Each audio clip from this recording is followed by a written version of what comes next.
for me, I welcome the suspension by the AU on Niger. And there's a couple of reasons that the AU cited. The AU said that it doesn't want any other African country to go in that line of endorsing what has happened in Niger. And we can't have a continent where we endorse pretty much coups. And when we endorse coups, it has a blowback effect. And this suspension is also part of the punitive measures already, like the sanctions. Yes, a lot of people have argued against the sanctions. That is the people that suffer the most. But also the counter-argument is, probably if the sanctions were not put in place, maybe the Nigerian coup plotters would not be talking by now. So anything to be able to make the coup plotters understand that coups are not welcome on the African continent, because it has increasingly become the order of the day on the African continent, and almost every leader was on a coup, and a coup binge, pretty much. And we can't have this level of instability where our nations are run just by the prowess or how strong, the military officers are. What I don't support is a war and an invasion in the country, because you know the beginning of a war, but you don't know the end. So I think it's a welcome development. But secondly, there's also something we should be worried about. Only yesterday, a video made the rounds that two Antonov planes, and if you know Antonov planes, they are really big, military planes and military transport planes, came in. But they didn't just come in, they came in with a certain man named Wetin, and they landed in Mali. They brought in weapons. The leader of Wagner is already on the African continent and is beginning to recruit people. And the dynamics have changed. And you think that this was the same Mali that the ECOWAS tried to intervene in their matter. Assimi Goïta gave them some assurances, and the next thing, he reneged on those assurances. And he's continued frolicking with Russia. It should be on record that after we finally fight up all this insurgency as a result of the blowback of the Libyan crisis, the next form of battles we'll fight for the next 10, 15 years of the African continent will be remnants of Russian mercenaries, well-trained, and have access to weapons.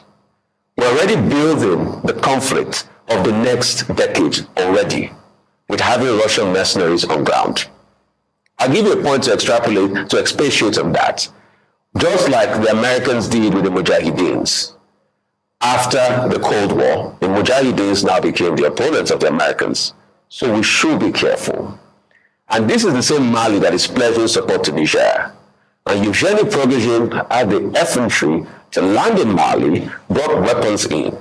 We're losing this West African sub-region, and that's why, like former president, former leader Absalam Abubakar said, talks will continue with Niger. Let's set a timeline to return to democracy. Hopefully that works. And let's also put a standby force on ground. Because yes, I'm a vacillating man, and when I see things, and when I see dimensions to argument, I change.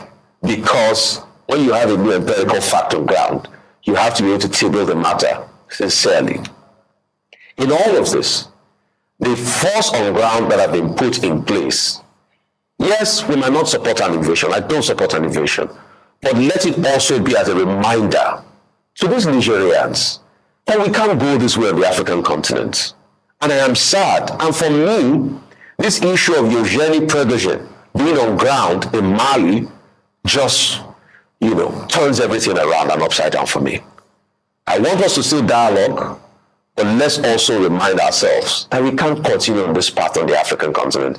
And if we continue on this path, there's going to be problems. And I'm happy that the AU has suspended Niger, owing to when Niger will do what is right, and the conversations will be over. So for that, I make my submissions. Well, since the assigning of portfolios to minister delegates, earlier on before their inauguration a few days ago, many have continued to wonder why a veteran journalist will, be put in or be nominated for a position that involved a professional in solid mineral, in science and all of that. Well, I had to, get, Mr. Adele Alake on this one. That, sir, why are you the one that Mr. President is pushing forward?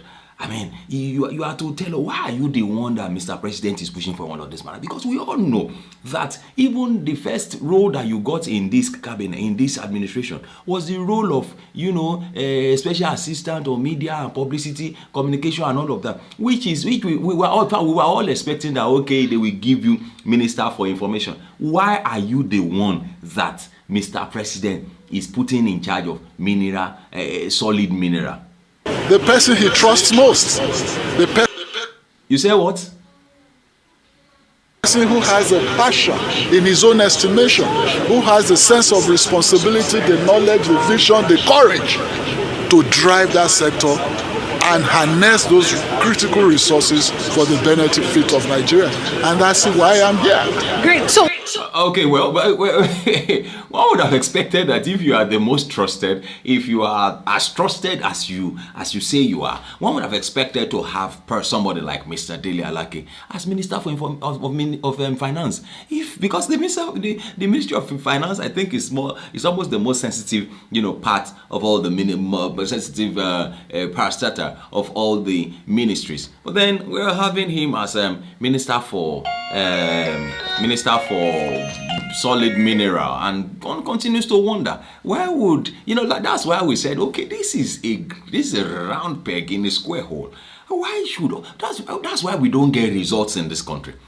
Is it about somebody that is being trusted? It's about somebody who can harness.